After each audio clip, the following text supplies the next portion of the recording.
இல்லை எனக்கு ஈவெண்ட் டைமே வந்து 8 to 9 சொன்னாங்க. ஸோ மேக்ஸ் டு மேக்ஸ் என்னால் முடிஞ்ச அளவு நேரமாக வந்திருக்கேன். அப்படி ஒரு வேளை லேட்டாக இருந்ததுன்னா நான் உங்கள்கிட்ட சாரி சொல்லிடுறேன். நீங்கள் வரதுக்கு தாமதமாகும் ஒரு இன்ஃபர்மேஷன் பண்ணிட்டு மாணவர்களுக்கு அதுக்கான சேஃப்டி பண்ணலாமா இல்லை இப்போ கண்டிப்பாக பண்ணியிருக்கணும். யார் ஒரு கேட்டுக்குவா அதுக்கு நான் மன்னிப்பு கிட்ட கேட்டாலும் சரியான ரெஸ்பான்ஸ் கிடையாது. இப்போ வந்து ஸ்டூடெண்ட்ஸுக்காக தான் நீங்களும் வந்திருக்கீங்க. ஆமாம் ஓகேங்களா. பட் அந்த விஷயத்தில் அந்த சம்பவம் வந்து மாணவர்கள் யாரா ஒருத்தர் கீழே பணக்கட்சி கீழே ஆனால் ஏன் அப்படி பேசுறீங்க? அதனால தான் வந்தோடனே மைக் எடுத்து எல்லாம் பத்திரமா போங்க சார். அதுக்கு மெடிக்கல் பேக்கப் எல்லாம் வச்சிருக்கேன் சார். ஆம்புலன்ஸ் இருக்கு. இல்ல நாங்க தான் ஈவென்ட் ஆர்கனைஸ் பண்றோம். இதெல்லாம் நீங்க படி பேசுங்க. அதற்கான ஈவென்ட் நல்லபடியா முடிஞ்சது. அதை மட்டும் சந்தோஷப்படுங்க சார். அதுக்கான ஏற்பாடுகள் எல்லாமே சேஃப்டிக்கான ஏற்பாடுகள் ஆஷா பண்றீங்க. அதானே சேஃப்டிக்கான ஏற்பாடுகள் எல்லாமே நல்லபடியா நடந்திருக்கு. பின்னாடி அதான் அப்படி எதுவும் ஆகல. பட் அந்த மாதிரி இருக்கு.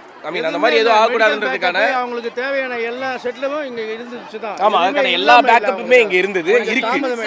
ஒரே இது என்னன்னா மாணவர்கள் 2 மணி நேரம் வெயில்ல காக்க வச்சது தான் இப்ப பிரச்சனை. ஆனா அந்த ஈவென்ட்டோட பிளான் ஆக்சுவலா சார் அந்த ஈவென்ட் பண்றதுக்கு ஒரு 2 மணி நேரம் ஆகும் சார். அதுதான் சார்.